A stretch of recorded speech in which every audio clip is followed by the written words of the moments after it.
Well, the art of leadership is actually a follow-up concept. The initial concept was last year in 2025. We had another mini series. I call it mini because it was smaller than this year. It was called Mindset Bloom. And we had speakers, again, from all over the globe, not as many as we had in this series, but we kind of tackled the mindset from different perspectives. Well, the art of leadership is kind of a follow-up to that. And we narrowed it to, like it says in the title, leadership. The art part, though, that is the beauty of it, because in my vision, I see leadership as an art. I see something that it's not so rigid how it used to be some time ago, very rigid, very uh, corporate style. Everything is just so uptight and so there's no creativity. I didn't really see anything creative like long time ago when I was working on this concept. And I'm like, you know what? This has to be it has to be more to this than that. It has to be a little bit of color in this rigidness.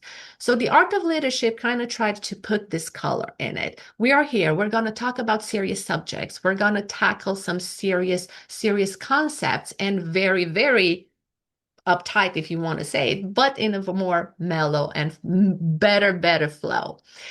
So today with me, I have two speakers that I'm so grateful that they actually replied and they agreed to be a part of this series. It is the last event.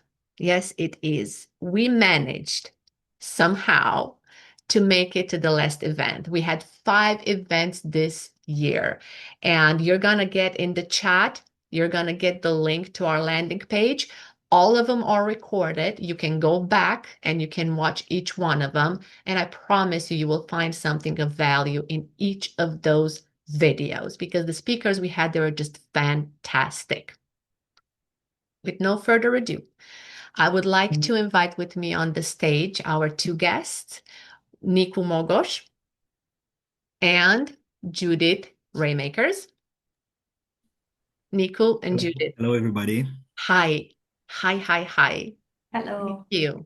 Thank you so much. Thank you so much for responding to our invitation and to be here with us today. Nico is joining us from Bucharest, Romania, and Judith is joining us from Switzerland, another northern country that I need to get to one of these days. And let's get to it. Judith, thank you. Give us just a little bit of time and we'll get to you. Right now, I would like to talk to Niku. And you also have in the chat, you're gonna have all the links that are here. Niku, tell us a little bit about you.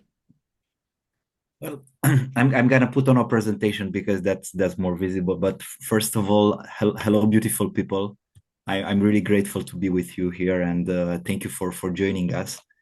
I know that you decide if you decided to spend time today with us, it's because you want to grow. It's because you want more, and you are in the right place. So happy to be here with you.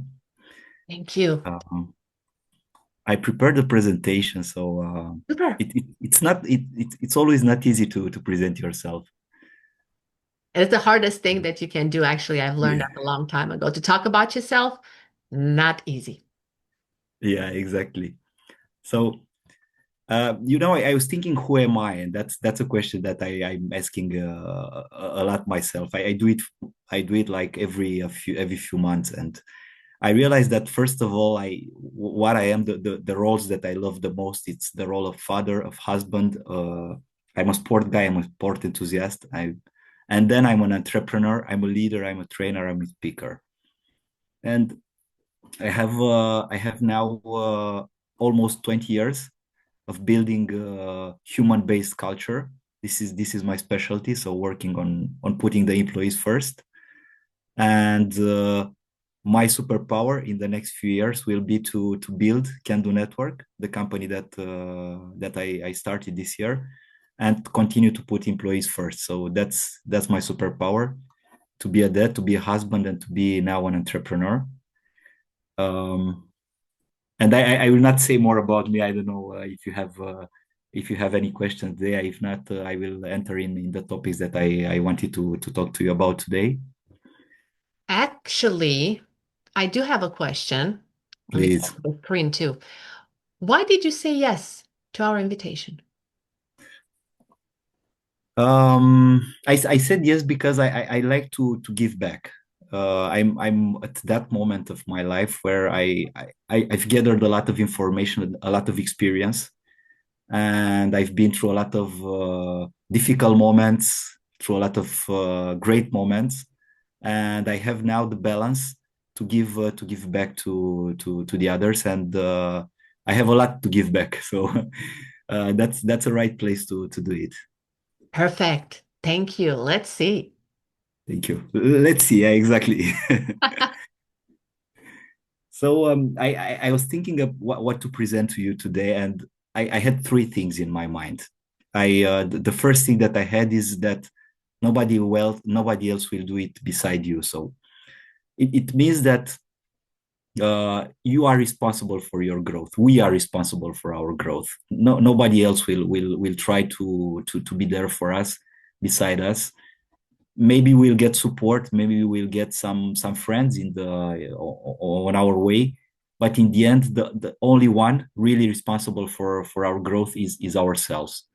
So we are the architect, and we don't have to ask permission. We just have to do things for ourselves and find the next level every time, find the next level and think about the next level we want to reach. This means in three steps, like take ownership. Your career, it's your responsibility, as I was saying. You, it it must, you must be proactive. So continue to learn, seek learning, seek new things. And I can tell you about me. I have 20 years since I started working in companies, and I'm still learning from my colleagues, no matter what is the level. You know, I'm going in a store.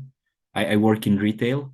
I'm going in a store, and I get a lot of learning just by talking with my colleagues in the stores.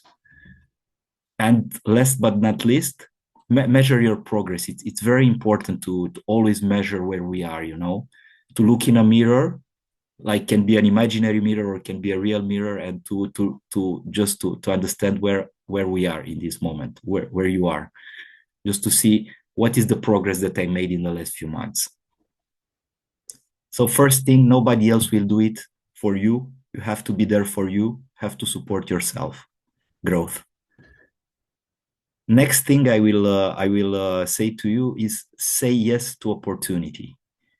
Um, I sometimes I say that I got lucky in life, but then I realized that I didn't get lucky. I just realized that I said yes to opportunities in general, and that I didn't close doors. I like to have the open doors. Always my office, it has an open door, and I'm open to not to everybody, not only to everybody, but also to challenges and to opportunities. Basically, new challenges are difficult, but they are perfect because our brain needs new from time to time, needs new challenges. So this is what we are giving our brain when we say yes to a challenge. And then I ask myself another question: was I ready for the challenges that I took in my life? And the answer is simple. I was never ready. So I had to I just had to find the way by going, by trying, by making mistakes. So probably we'll never be ready for something, but when we start it, we're gonna find a way. And the last one, the last step that I found in this topic about opportunities, it's bold moves. Sometimes the risk, it's better to take it. You know, sometimes you just have to say yes to things that seems risky, that seems difficult. Just say yes, and as I was saying earlier, you will find a way to get there. So I'm saying yes to opportunities, but what I've learned during the years is to say no to some other things or some other person. You know, it's not a bad things to not a bad it's not a bad thing to say no to, because usually there is a balance when you say no. when you say yes to people at work, you say no to people at home, and that's a balance you are gonna do it. And the question is, where do you want to have that balance? You want to have it towards the things that you like, you are good at, towards your family, or towards things that you are not really good at, or it's sometimes it's just work. So boundaries doesn't mean that you are selfish, or you just say no as a bad thing. You can sustain them, and they will give you a lot of energy back. So a lot of energy, a lot of time back for you and for your family. And I have just two things here that I wanted to share with you. The first one is prioritize ruthlessly. So, of course, not everything is important in our mind. It seems that everything is important, but when we start doing our priorities, we can see that, okay, that's really not important. I can just focus on this. And you probably know this because there is a lot of talk about this. Where focus is going, our energy will also go, and our success will also go. So focus is important. So this is why we have to make choices and to have priorities. And the second one is to set clear boundaries. So we have to learn the other people to accept and to respect our time, and that's an important thing. And we don't even realize how important time is until we get, like, I don't know, like my case at 40 years old. And the last thing, that's the third one that I want to share with you, is that growth is personal. And that's important. That's the first thing that I was sharing with you. We are the architect of our growth. It's personal, it's our growth. We are responsible for it, but it doesn't mean we have to be lonely in this process. So the best leaders don't have all the answers. Probably you are there just trying to find an answer, and you didn't find it. Maybe someone else in your team find it. That's okay.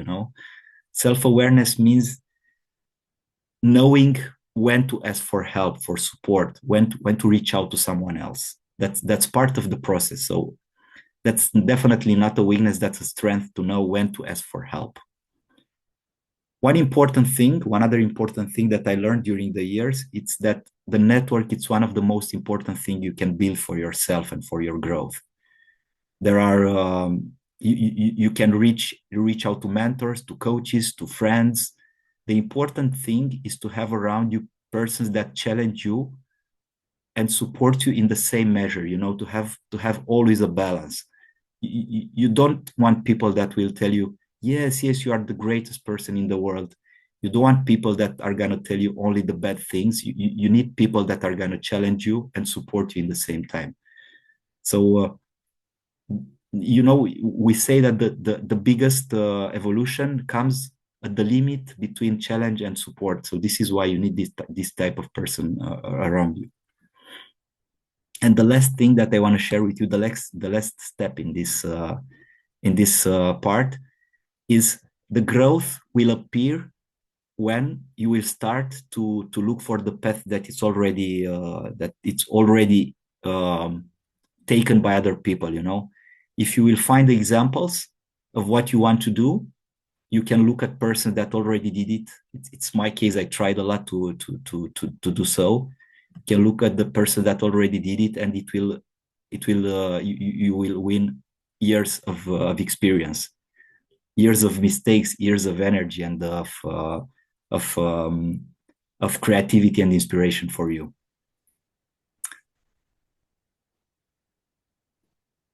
So you will have my information from Dea.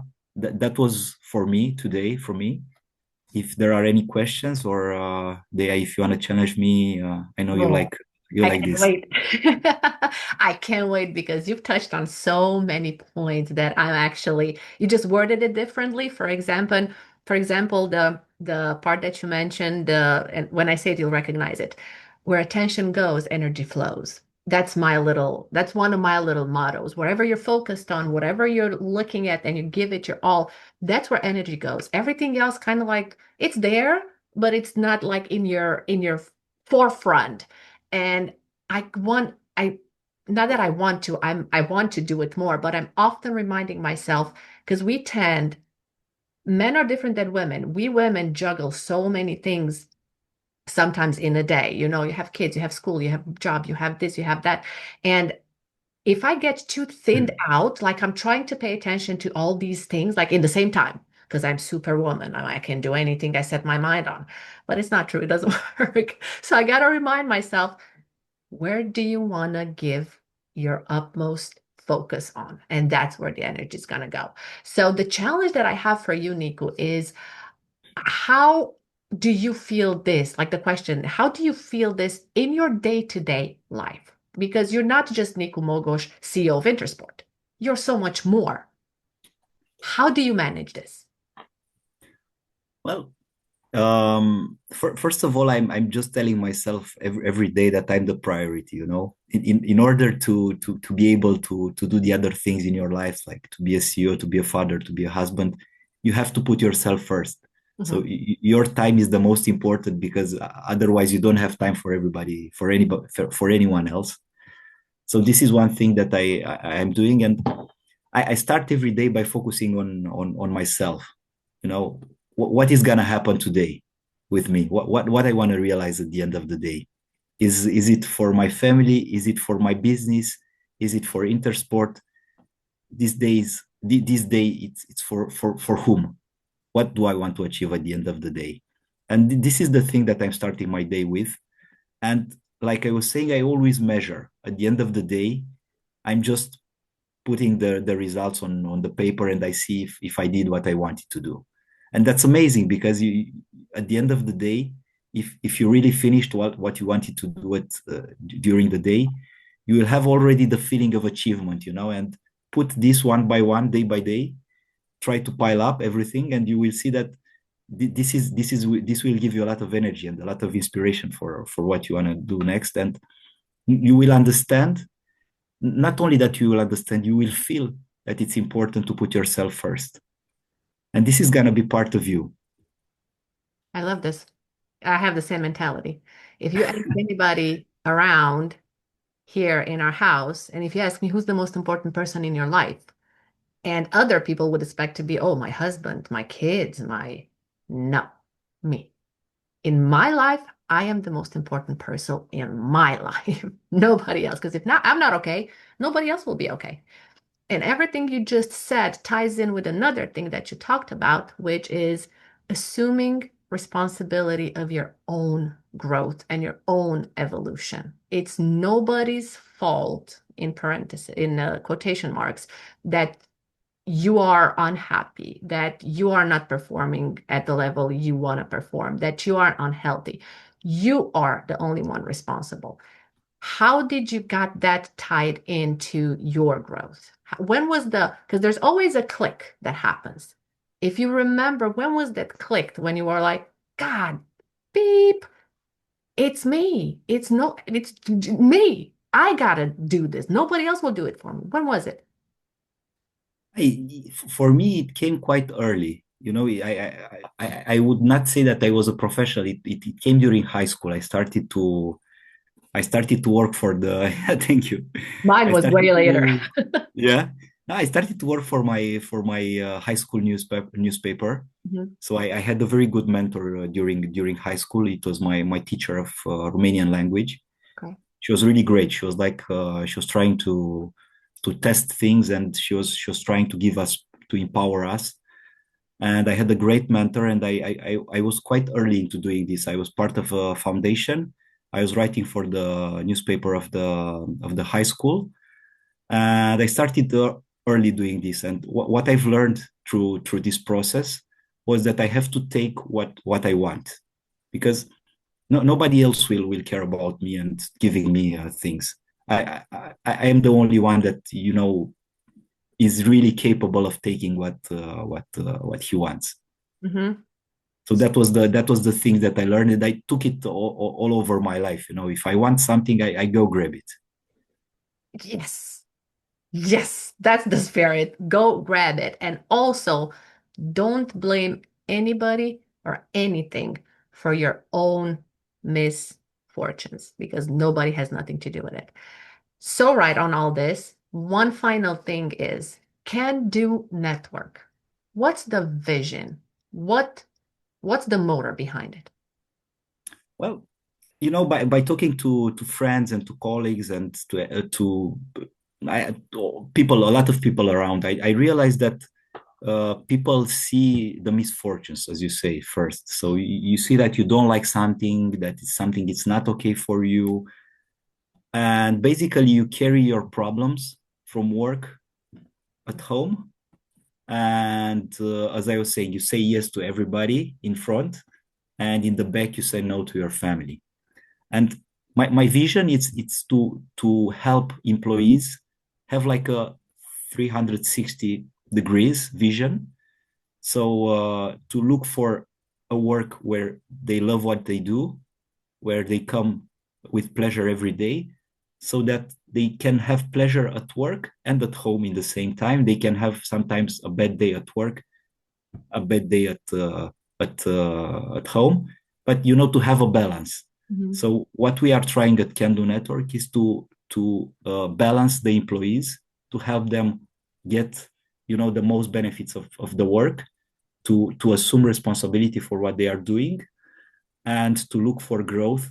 If they cannot do it inside the company, they can look at the growth inside Can Do Network. So they can come to us for the growth. They have someone to ask for this. That's So beautiful.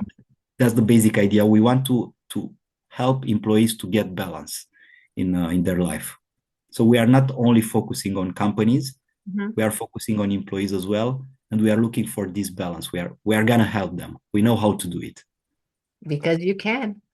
You Because we can. Yeah, thank you. That is wonderful. And to tie everything in one little, like a few words, which is the topic of our webinar today, recognition and evolution. We also need to recognize ourselves and all the things that we do good. Sometimes I feel that we're not so good at saying, "Oh my God, you are wonderful. You've done so many amazing things." I don't know if you remember the Snoop Dogg speech when he got his star of fame. His speech started like this. I would like to thank myself for my whole career, for all the work that I've put in, instead of thanking other people, how everybody does it on Oscars and things like that. Yeah, we forget to do that. So we need to recognize, just like you said, recognize the good and the golds and all the little wins that come to you on a day by day basis because you can. I love this. Absolutely, absolutely. And this is why it's amazing that you all just participating here, because this is for you. This is for nobody else, just for you to try to see new perspectives, to meet new people, and like to gather around the community that they are started, and it's an amazing community Thank around the art of leadership. So thank you, Dea, and thank you all for being here. Thank you so much, Nico. And don't go away because we still have stuff for you later on. So, you guys, you have all the links in the chat over here. Please follow Nico on his social. Get in touch with him if you want to. He's approachable. He's so nice. He won't shut the door, I promise you. And we're going to hear from him in a bit. Also, prep your questions. If you have any questions, drop them in the chat. We'll collect them and we'll answer them in our panel and Q&A section. And I would like to invite our other guest right now, which is Judith. I would like to bring her on the screen so we can have a little talk about her too, because everything that Niku just laid has an other point and perspective on it. Judith, hi. How are you? Hi, I'm good. I'm also very happy to be here. Thank you. Thank you so much again, friends, for answering to our invitation and for being here all the way from the Netherlands. No, not the Netherlands. No, Sorry. no, no, no, Switzerland. no. My bad. From Switzerland. Belgium. I live in Are you- Switzerland, but I am originally from Belgium. Oh, you're from Belgium originally, and you just live in Switzerland. I Amazing. do. I do live in Switzerland. So one of the people that said lives in Netherlands. Holland, we probably can speak the same language. Wow, that is Yeah, fab. That's why I got the two confused. yeah, Well, Judith, we are here to take it to the next level. And Niku talked about recognition evolution from a personal and professional growth. and we're gonna take it into a whole changing worldview. I will gonna let you and give you the stage, and we are here. Thank you. Thank you. I hope you already see my screen. Yes, we can. It's dark at the moment, but I'm sure It's it will. dark at the moment. Yeah. I want to start, before saying more about myself, with a reflection about Sunday evening. So it's Sunday night, and you're picking up your phone, and you check your phone, you check your messages, and suddenly you get this pit in your stomach, like not feeling very well, thinking about Monday morning, you need to go back to work. And maybe some of you know this grumpy cat, Garfield. He's very well known over here and already since 1978. And he represents Monday mornings that people in general don't really like. So what I wanted to ask you here, or everybody, can you put in the chat um, a heart when you like Monday mornings? And if you don't like Monday mornings, can you put in whatever other emoji you prefer?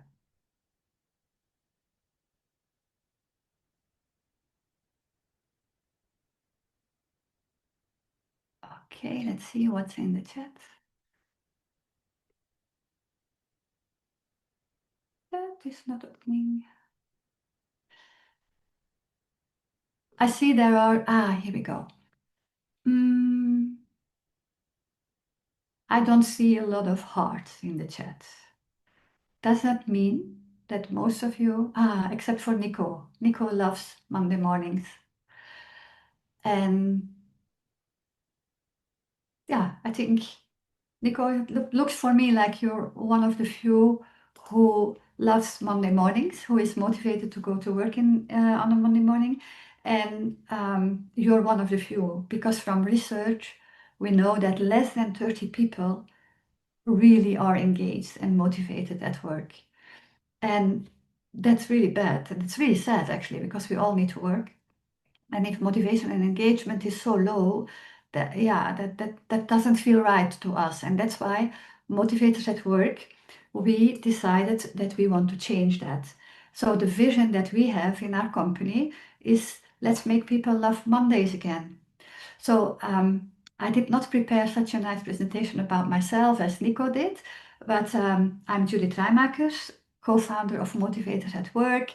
I have been in leadership roles for more than 25 years. I have an advertising and marketing background. I'm a mom of two boys. They are, in the meantime, don't live at home anymore, but I did work with my boys at home at the time, so I know how difficult it is to combine work with being a mom. But I somehow managed. I'm still here. My boys are also still here. They are very happy in their own lives and in their own work.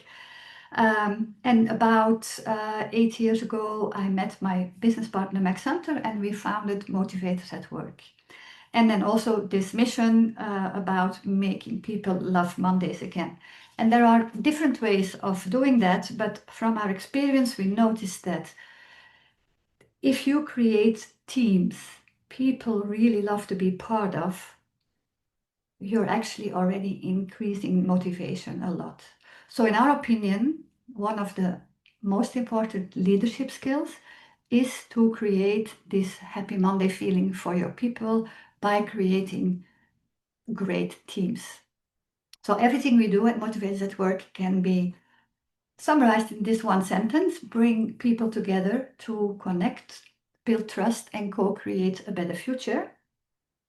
And we do this, we use this sentence always to create better teams, because we think if we can make sure that people love their teams, they have each other's back, they support each other, they just like to work together, how difficult is it going to be to start loving Monday mornings again? Right? And so this brings me back to what I said before. What we think is very important for a leader to do is to create those great teams. And we have developed a concept for that that's called togethership. So togethership for us is the leadership skill of the future. And I will explain this leadership skill a bit more in detail to you, but I need to take you back about 400,000 years when we humans still lived in cages and were meeting around a campfire. And this campfire is very important for us human species, because what did we do around that campfire? We came together there. We sat around the campfire. It was the place of the community. So we really came together there. We gathered around the fire to share know-how, to share stories, to help each other, to bond and to connect. We also know from neuroscience that when people sit together around the fire, that when they tell stories, when they look each other in the eye, then there is this hormone, this bonding hormone that pops up, the oxytocin. And this is also the basis for trust. So sitting around this fire also increased trust in the tribe. And you can imagine when you're living in this tribe and you need to go to bed in the evening, or well, they did not have beds, you need to go to sleep in the evening. You need to trust the rest of your tribe, that the people that were appointed to guard you, that they would really do that, right? And otherwise you could not go to sleep peacefully. So trust was very important. And finally, the fourth thing that was very important at those times was that people were sitting around this fire and co-created solutions to their problems. They co-created, for instance, where they were going to hunt, strategies for hunting for tomorrow, or where could they find other food than meat, or what would be the move to the next cave. And they all discussed this together without hierarchy around this fire. And this idea, those four steps that I just explained, being together, connecting, building trust, and co-creating, is also the core of our togethership concept. Of course, we cannot make a campfire in the office. That would not go down very well. But we believe that leaders of our times can create this campfire feeling that we call togetherness. They can create that in a certain way, which I would like to share with you now. So why togethership, you would say? It's not a word that existed before, but we took togetherness and leadership, merge it in each other, and there you have togethership. And what is togethership? It is a leadership skill to create a cohesive, resilient, and effective team. You might have heard from high-performing teams. It's a buzzword nowadays, right? You hear and you read about high-performing teams very often. And it is a fact that as a leader, when you can create a high-performing team, it's really a superpower. If you can have this high-performing team, your ability as a leader is actually multiplied. So you're giving the power to your team. You don't necessarily need to commend them anymore. It is a joint effort. Now, let's have a look at togethership, so the campfire in those times. When we say a leader needs to be able to create togethership, that is the new leadership skill, there are 4 steps to decode togethership, which I'm going to show you now. And the first step is togetherness. Create the feeling of togetherness intentionally with your people. Meaning, if you organize a meeting, a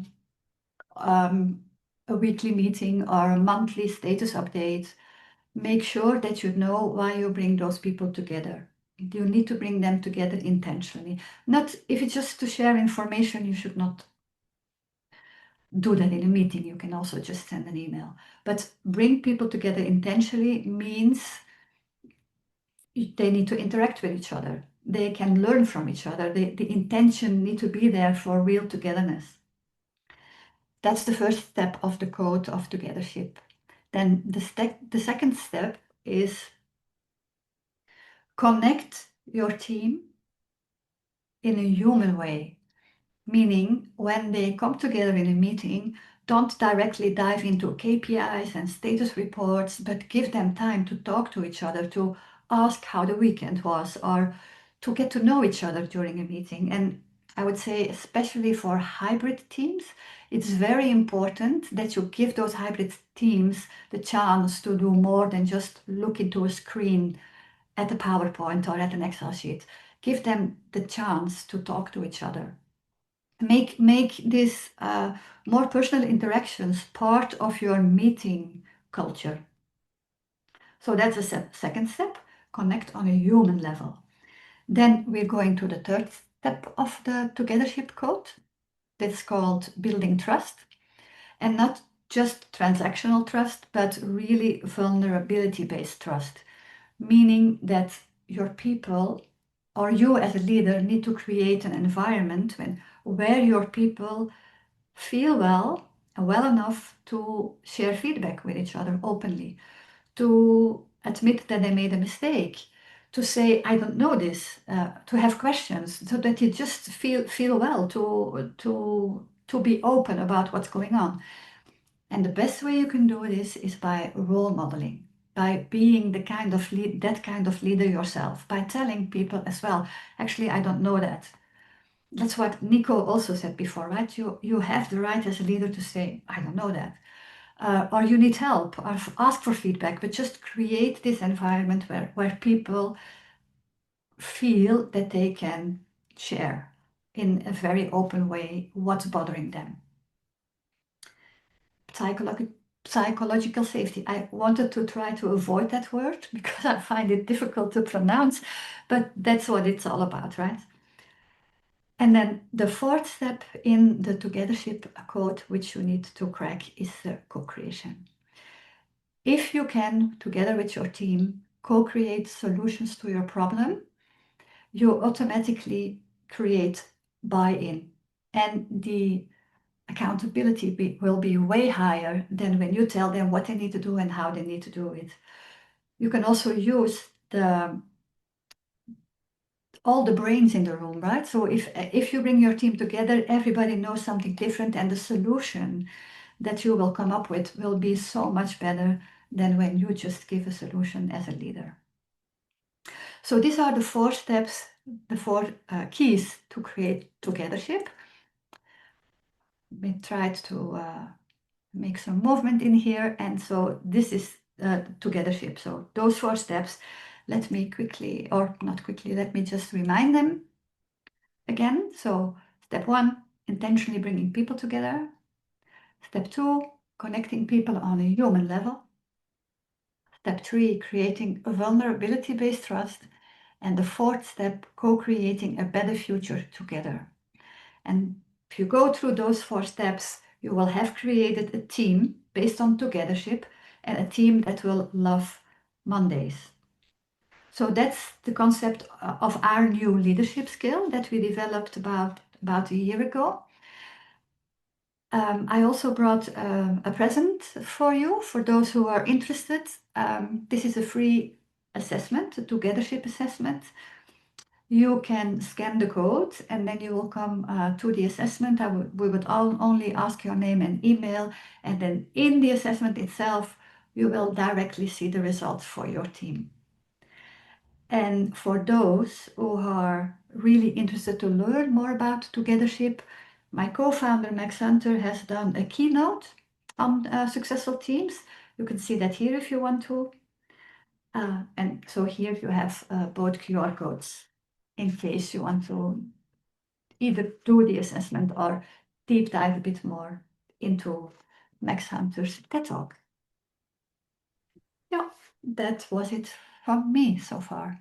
Oh my God. Oh my God. Like I was just glued to the screen in a very similar way I was glued to Nico. Nico's all hearts over there. It's like there it was such a perfect the way he came and he put the personal perspective in it, to grow through a personal angle, and you're coming with a team, and how all this together is actually the key to evolution in leadership, and a subject that it is tackled, but it's not yet where it should be, at least in corporations and in teams that I've worked in, even in these past 20 years of being in the United States.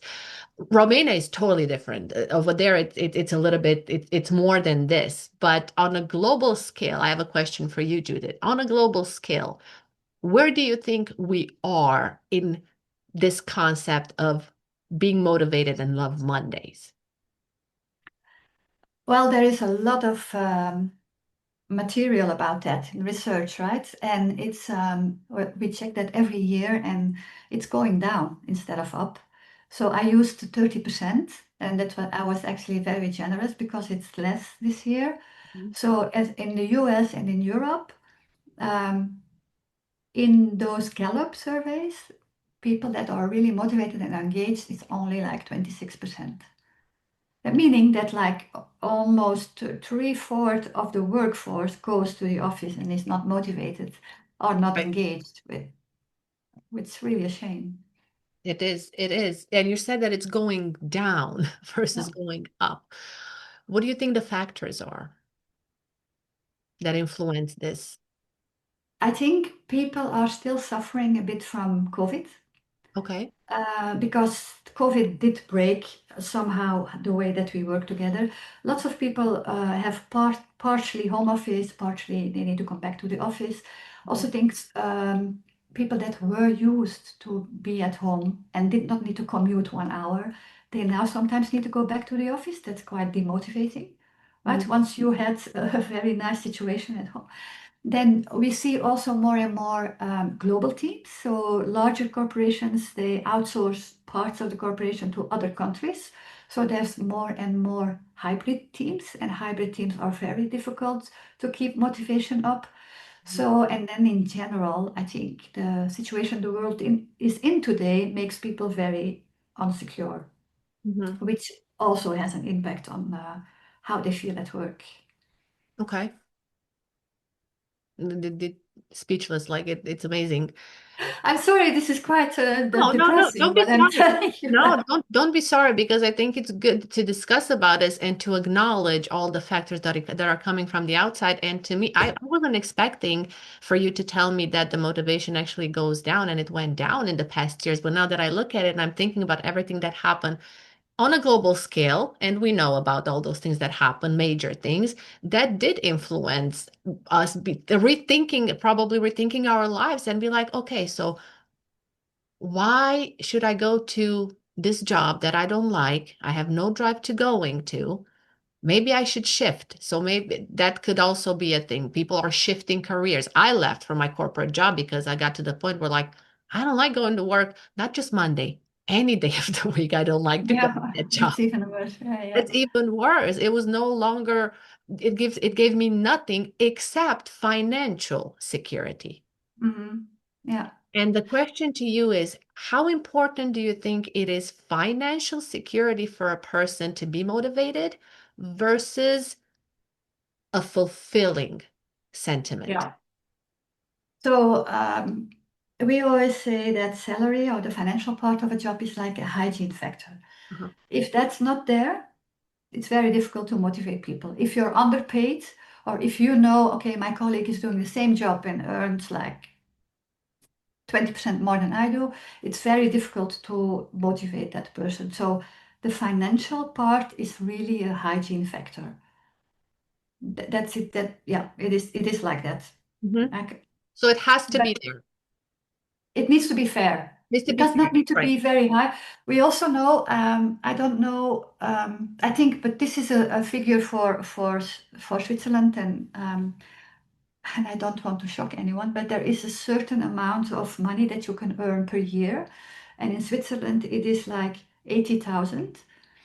And if you earn more, it's proven you will not be more happy. Wow. You can earn 200 or 300, you will not be more happy than when you earn 80,000. That seems to be the hygiene base for Switzerland.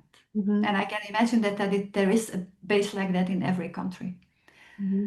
And you also said something about purpose, right? if some people decide to go to a company where they earn less because they like the purpose more.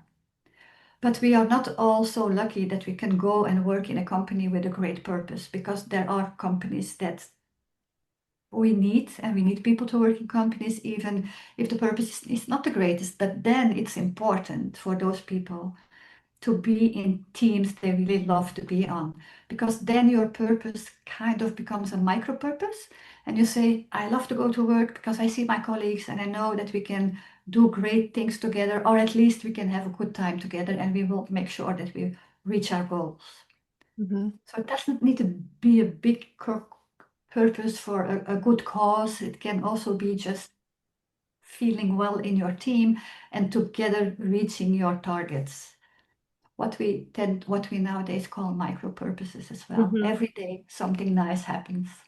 Yeah, I love that. I love that. And I do have background in working in teams where we had the leader, the person that was in charge, that would just tell us what to do. Okay, we get to a meeting. All right, this is what you do. This is what we're going to do. This is what's going to happen. We were all like, okay. It worked for a while, but after a while, we're like, what? I'm not a monkey. I'm not here to execute something. I want to be a part of it. I want to contribute with the small knowledge that I have, or big, or whatever I have to give and to put out there, so I can feel that I'm a part of it. And you Yeah, said it beautifully in your presentation. When you co-create, I love that word. I'm getting goosebumps just saying it. Co-creating. And I really think you guys nailed the evolution part of today's subject. How do we get to the next level? We're no longer boss and employee and up and down. We need to find a way to co-create, each with our own responsibilities that we assume. Of course, you'll have a project manager and somebody that it's in a lead position, but you need to be a part at that table to create with us. yeah, absolutely. And we researched the difference between startups, Uh-huh. SMEs, and large corporates. And in those three groups of companies, leadership is different Mhm. per definition.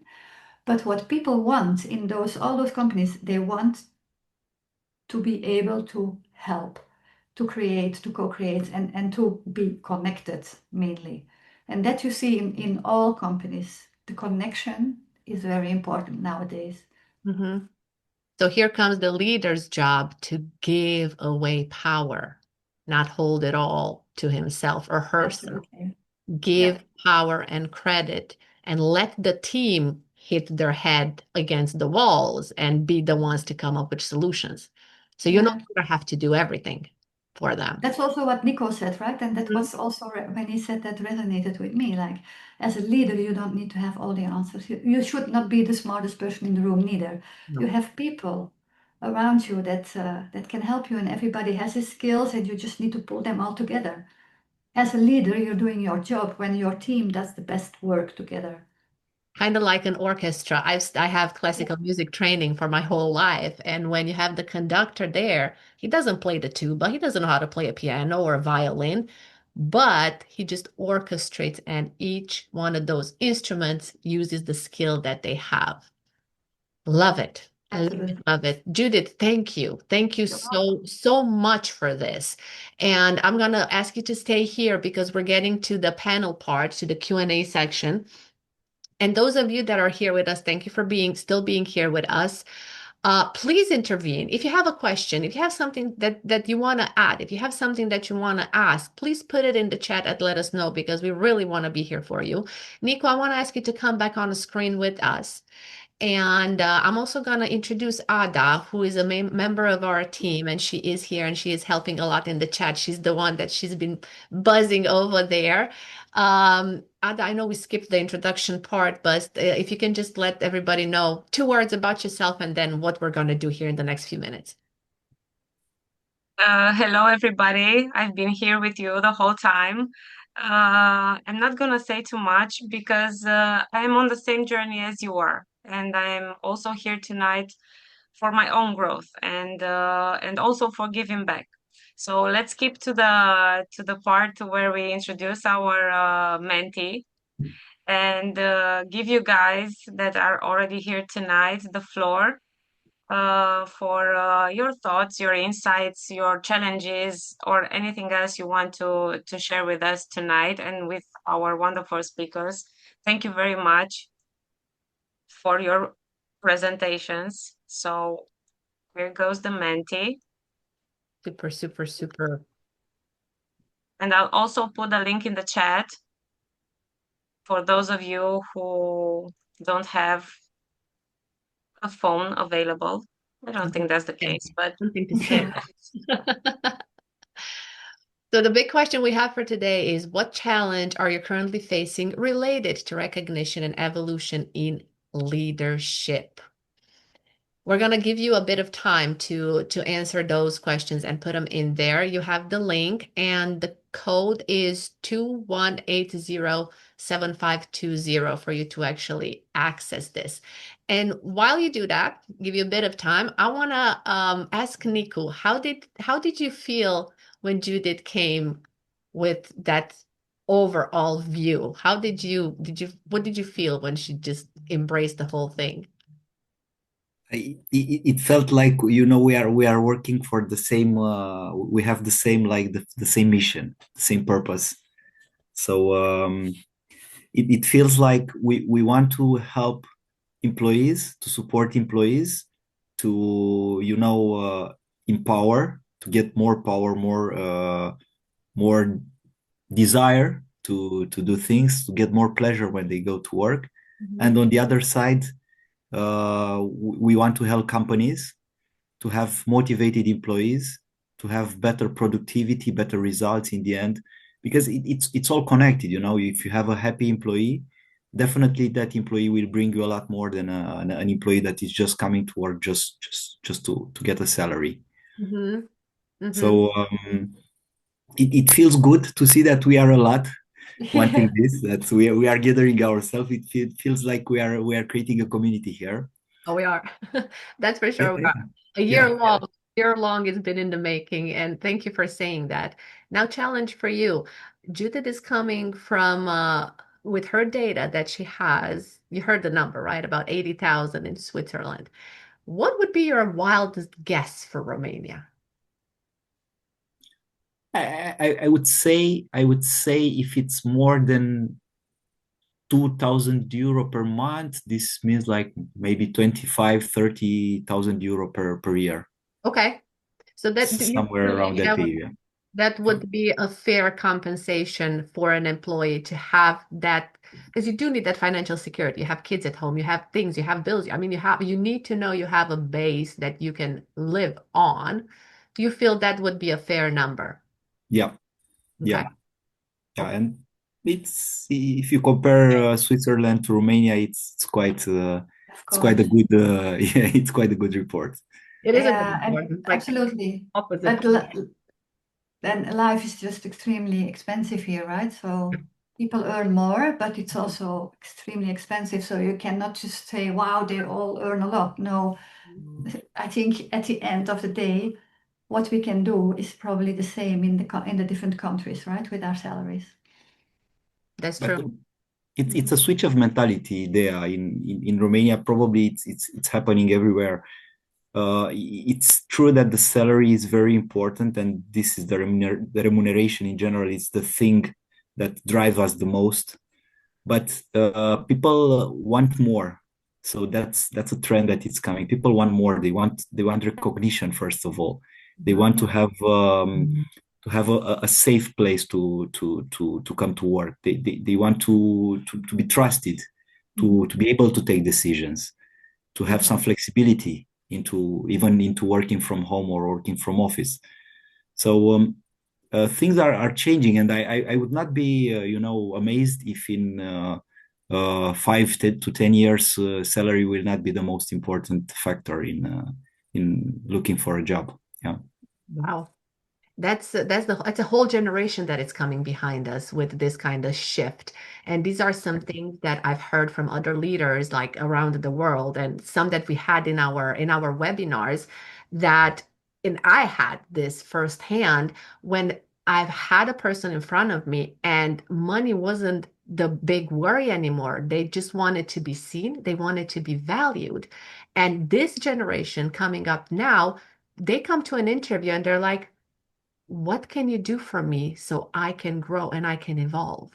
If you're not offering me any fertile space, I'm out of here. I'll find somebody else. So that security of a job that we had, our parents, for example, they went to a factory for their entire lives. They liked it, they didn't like it, it didn't matter, they needed money.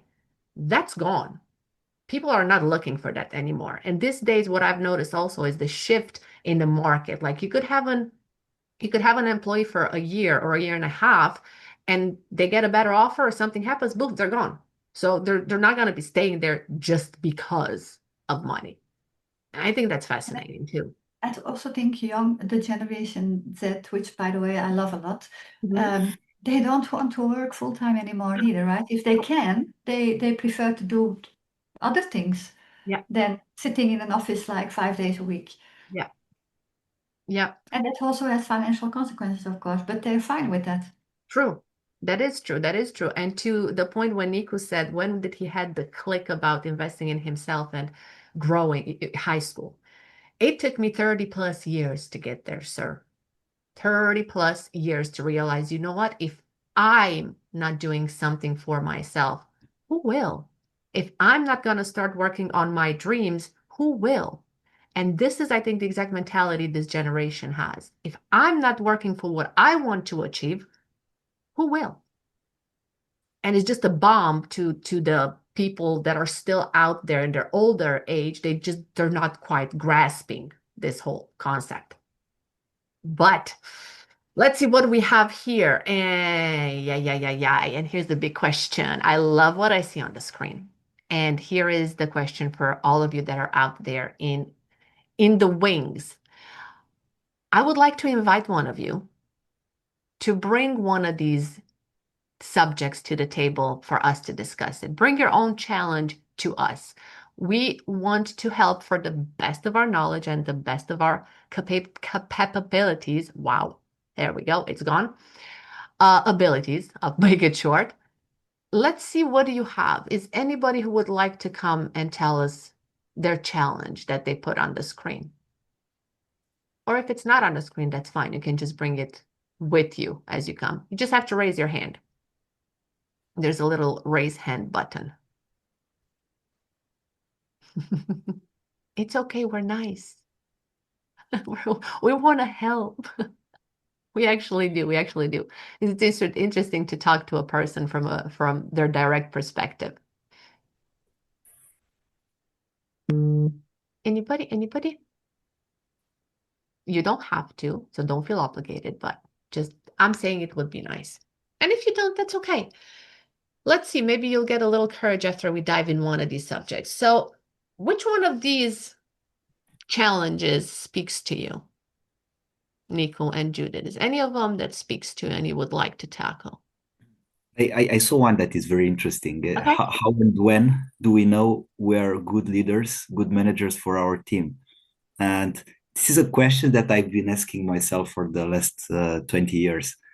And I realized that it was in the moment when they didn't need me. So the moment when I knew that I was a good leader was the moment when they didn't need me, that I felt that I have more time and more energy to invest in strategies in general and not to focus on all the small things.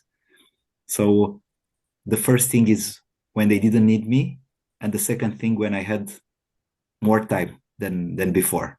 So those are the two signs for me. Nice. I like that. I'm not there yet either. So I'll catch up with you, Nico. I promise. I'll let you know. Yeah, I totally agree with you, Nico. I think it's very difficult to answer that for me in a general way because every team is different, right? And every team has different needs. But if you, as a leader, as you just said, notice that when you're not there and everything still flows and goes, that's a sign that you are the right leader for that team. Also, think when you are heading up a team, and you probably also need to feel that vibe that people like to be on the team. That is, and if there is For instance, we do know of teams where there is lots of gossiping or stabbing each other in the back. And you could say, yeah, that's because of the team, but it's actually because of the leader. It's because the leader is not setting the right example. So if you see bad behavior in your team, probably comes from you. And I'm sorry, that might sound very hard, but the leader sets the culture.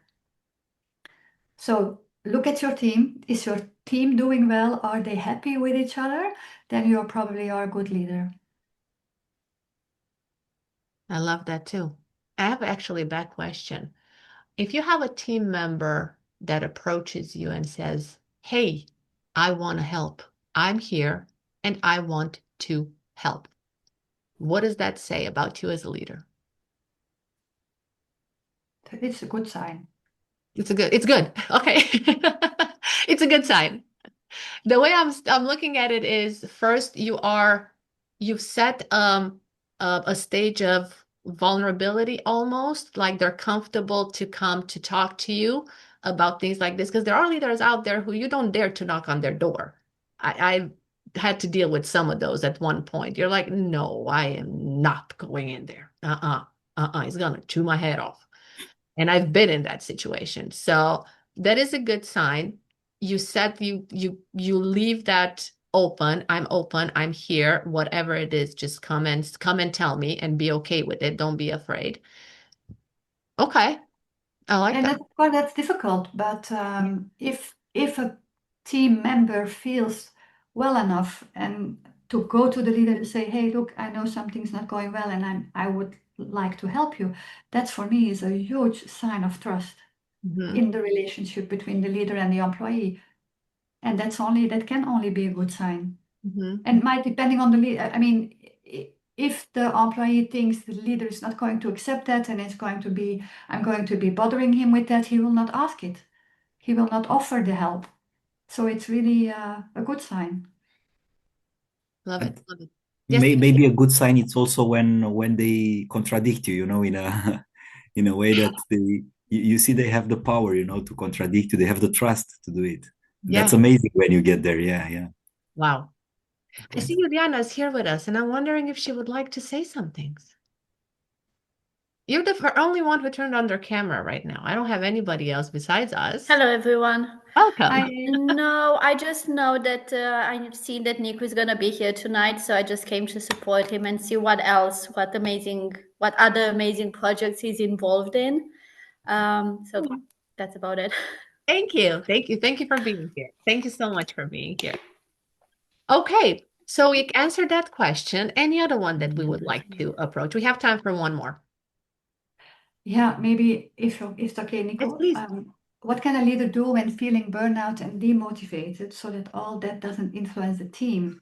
Mhm. It will influence the team. If Okay. you as a leader are burned out or almost and demotivated, it will influence the team. And then you need to work on yourself. Or you need to get help from someone else, but you cannot hide it. You think you might hide it, but you cannot. And I think that's what Nico, you also said, right? Set boundaries for yourself to avoid that you burn out in the first place. Yeah. And I think an important thing is to communicate with the people, with the people around you. If you are in a bad moment, doesn't matter why, it's better to get to know this from you and to communicate them very transparently that, look, I don't feel good in this moment. I need your support. I need you to take over. And this comes with delegation, in my opinion, as well. So when you are demotivated, when you are feeling burnout, it's because probably you are not delegating enough Mhm. and you take too much responsibility that it's not yours. Okay. And it is okay, right, as a leader to go to your team and be like, hey, I'm having a rough week. I'm Yeah. not the stoned and strong person that I meant to be. It is okay. And that goes back to setting that tone of going both ways. You're vulnerable with me. I'm vulnerable with you. I have a rough time. I'm going through some personal things or whatever it is. I need y'all's help. I think that's something that leaders don't do enough. I think. Tell me if I'm right or wrong. It's because it needs a lot of interior power to do this. It's like a lot of leaders, they are very strong outside, and they move this feeling of strong from outside to inside, and they leave their feelings, like I don't know how to say, they are empty inside, because you dissimulate the power from the exterior, you take it inside, that you no longer have feelings, and you feel that you have to be perfect, and this perfect, influences you at the moment. And perfect means that sometimes for some people that you don't show your feelings. And I think a leader that doesn't show the feelings, is a leader that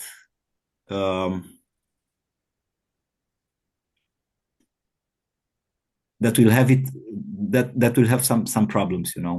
I Mm-hmm. Yeah. I think you're right too, because that's at least that's what I feel, and it is hard. You are correct. It is hard to put your heart. It's hard to put your heart on a platter and be like, this is it. Da-dum, da-dum, da-dum. It's raw. Yeah. It's beating. It's bleeding. Sometimes it's not as pretty as you think that it should be. And this image of us leaders just being the iron hand and iron fist, it's no longer flying. I think if I have an example, I think I was 28 when it was the first time as a leader when I really showed my feelings outside. This was like a turning point for my career, to be honest. It was the moment when I realized how important it is to share with your colleagues, and how Mm-hmm. important it is to get help. I was store manager in a store, in a big store in near Bucharest, in Romania. And I had a team of around 40-50 people, and we are going bad. The results were not good. We didn't have traffic, we didn't have results, the profitability was low. And I had a very honest meeting with my team, with all my team, and I told them, look, this is the reality. We have two possibilities. Either we start letting people out, so fire people, or we can find solution. Every of the 40-50% finds some solution to increase our sales and profitability, and to really increase, and not to have this necessity to fire people. And the feeling was amazing, because the people, they were not scared. They just reacted in a way that I wasn't expecting. Mm-hmm. They said, let's do it. Let's increase the sales, let's increase the profitability. And it was an amazing point for the store and for me, because the growth from that moment of the store was absolutely incredible. It increased like 20-30% every year in sales. Yeah. Wow. And it was just because I didn't feel the need to express just myself, not to be the star of the game. I let everybody in the team express themselves. So instead of having one leader, the store had 40 leaders. Mm-hmm. Togethership. Yeah, togethership, correct. You Yeah. created, and all it took was a shift in you. Yeah. And I was thinking we were new with our idea, and Nico already did it when he was 25. Nico is ahead of all of us, I'm telling you. I mean, Yeah. and I have a lot to catch up with with him. Oh, I love where this is going. Raluca, say hello. Thank you for coming with us. Raluca is another member of our team. She's based in London, and Hello, everyone. I'm sure she wants to add a few things. I want to throw like a wrench in this whole thing, like a monkey wrench, because I want to talk a bit about adapting leadership approaches to constant change and emerging technologies. Tech. How is tech? How is ChatGPT influencing leadership and our teams and the way we evolve and we move forward? Is it good? Is it bad? Is it boohoo? Is it embraced? What do you think about that? Are you expecting me to answer that question? Anybody, if you All right, go first, okay. yeah, that's fine. Whoever wants. Okay, let me just delve into it a little bit. I haven't introduced myself. I'm the founder and CEO of a company, Strategos Analytica. As the name says it, we're looking into data analysis for strategy and strategy implementation, but it's very obvious that you need the human element to be able to successfully implement any strategy. It's all good to have the systems, to have the structures in place, but the human factor is essential. And to answer to your question, Andrea, it's all good, and all the new and emerging technologies, the AI and ChatGPT, they all help. And I think they do actually free a lot of the time of members of staff for more human interaction and more time to build the culture of the organization, to know each other and work together. I think that's essential for any team to get to know each other very well. And also as a leader, you need to know your team very well. You need to know what motivates them, because obviously one size doesn't fit all. And the more you know your team and what they respond to and where they are on the scale of motivation, the more chances you have to have a team that works together and responds well to the company's objectives, requirements, and so on. Okay. Okay, I see your angle. So it's not replacing the human interaction, but it's a benefit for the repetitive things that you have to do in a Yes, day by I day. think it frees a lot of time. Okay. It takes away a lot of stress to do repetitive tasks, for example. It's a lot more accurate. So therefore, where you had, especially when you work with data, it can help a lot on accuracy, and that reduces stress on the team. Okay. All right. Any other views on this? No, I do agree with Raluca. I would even go a step further and say the leadership approach need to be even more human, which you already pointed out as well. Because with AI and all these other emerging technologies, the only thing that we still have is our possibility to connect with each other, right? We can collaborate, so to speak, with AI, but you cannot really connect with AI. And a leader needs to just keep focusing on that connection within the team, in whatever industry. Okay. In any case, the way things evolved in the last few, I think in the last 2 years, if not less, the way things evolved, it's like it never happened before. So I see a lot more people that are starting their own companies than before, a lot of solopreneurs.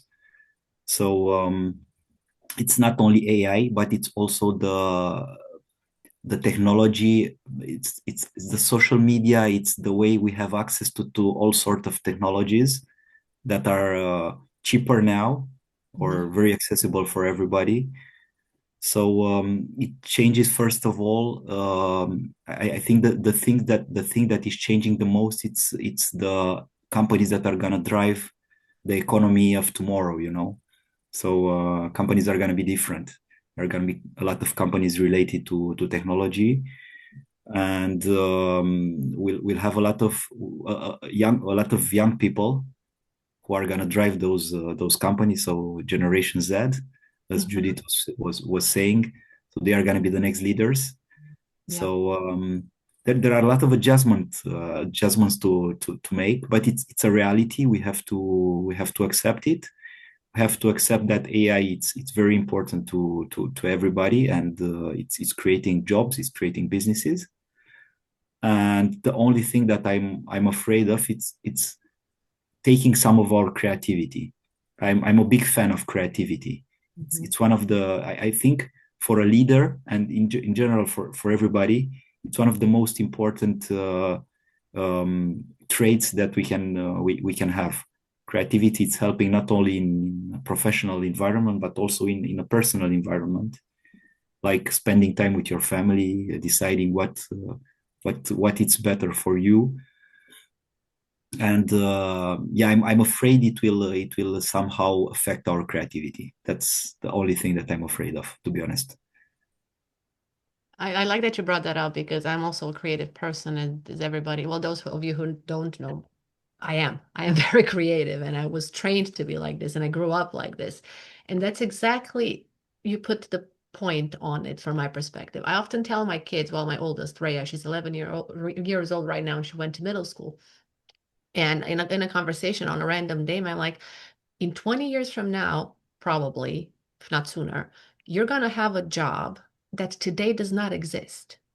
It's not there. Nobody knows how that job will be, what you would have to perform, but you will have a job that today does not exist.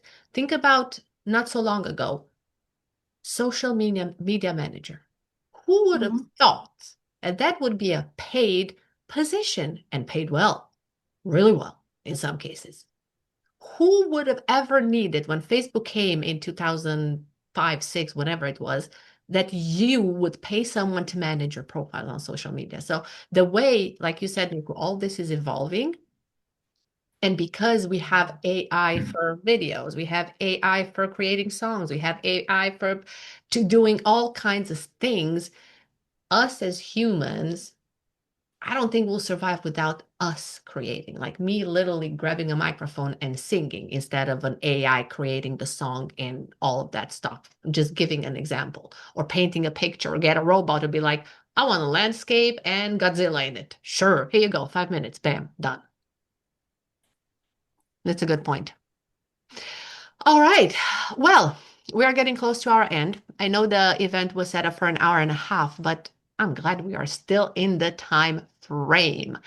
I'm going to ask Ada to take the Menti off the screen because I would like to see you all and have a few final words for all of our audience, which, by the way, thank you for still being here. Thank you for still listening to us. And thank you for supporting this series. This series, like I said at the beginning, if you are not here, I'm going to say it one more time for everybody. It is the last event from a 5-event series. There's one more event that is coming in December that is a celebratory event where we invite all the speakers from all our events to just join and, clink, clink, put a little nice bow on this, having a nice closure to a whole year long of work. And you feel free to participate. We're going to have ads out there, and you can sign up and you can come and see the speakers that we had in the past events, and you'll love them. They're amazing. And this is, like I said, the last event of the series, and I just want to hold a moment to thank everybody, especially you two that were here today and agreed to share with us so many amazing things. And I've loved everything that you got. And I think we co-created in this an hour and 25 minutes that we're going to be, we co-created something really nice and really good that we can take with us. And I want to ask you, Nico, I'm going to ask you first, what is one thing, if there was, or something that you want to leave the audience with out of everything that happened today? I think the one thing that I would leave everybody with, it's the thing that I have also for myself: put yourself first. That's gonna be the secret for everything that is gonna happen in your life. Perfect. If you put yourself first, you will be capable of doing absolutely everything. You can do everything. If I may use my company as well, a little, you can do anything when you put yourself first. But that's not easy, so it's a process. You have to just start doing it. Start somewhere. Start small. Thank you, Nico, so much. Thank you. Judith. Difficult to say something deep and intelligent after that. But I think it would be I think so for me it's all about teams, right? So if you are at work in your team and someone in your team is getting on your nerves very often, then maybe try to understand where that person is coming from, because I really believe that everybody has a good core, and maybe something's happening at home and they cannot tell you because your culture might be in that way that you keep your problems for yourself. So we have one exercise that we do with clients that really always helps, and that is just, of course you cannot just throw that out there, but it's in a certain setting. Ask people to share with each other, what do you have on your heart outside of work? And once people know from each other what they have on their heart outside of work, they understand each other better when something stupid happens in the office, when someone comes out a bit strong. They know, okay, this is happening with him or her, that's why he reacts. I should not take it personally. I think if you can see the human aspect of people in your team, you would understand, you would just create a better team already. Thank you. That's really nice. I resonate with that a lot as well. Raluca. Okay. As a wrap up, I would say, and I'm actually going to follow up on what Judith says, that you have to see the human element and also be aware that people cannot deliver and they cannot perform 100% at all times. It's important to speak to the whole team and make them aware of some vulnerabilities within the team, maybe not disclosing the problems, but making them aware that someone might go through a difficult time, and if they can support that person for a while, that I found that worked in the past. And essentially, that's what it makes a team, working together, supporting each other through difficult times, and celebrating victories and achievements together. Yay. Yes, yes, yes, yes, yes. So on with you. Ada's giggling. Haha. I will add one more thing from across the ocean. Who's speaking? Who's speaking? I don't see you. Maria. Just get somebody guessed. It's Maria. Yes. Maria. Yeah. Hi, Maria. To have the respect for each other and to remember that we are together. Like when you talk about a team and it's a group of people that everybody's it's a part of it, and never to take the side and forget about one of us, just to be there for each other. Thank you. Hugs. Hugs. We all need it. Every time of the day, any time of the day, if anybody can give a hug, it's a win. It is. Thank you. Thank you for that, Maria. Love. No. Ada, I'm giggling now. Yeah. I think that thought that remained in my head is that AI and technology these days can help us with exactly this, creating more meaningful relationships. Because if it helps with decluttering with tasks, and as Raluca said, helping us with repetitive things and stuff like that, we will have more time to invest in people. And I hope that AI or technology will never be able to do that, create meaningful and trusting relationships. Because what is a team? It's a group of people that are responsible for each other. So when you have that, you have safety and you have human relations at their best. So yeah, I think this is how I would wrap it up. And I'm also a big fan of celebration, a big fan. I think actually here in our culture, we are not used to celebrating things.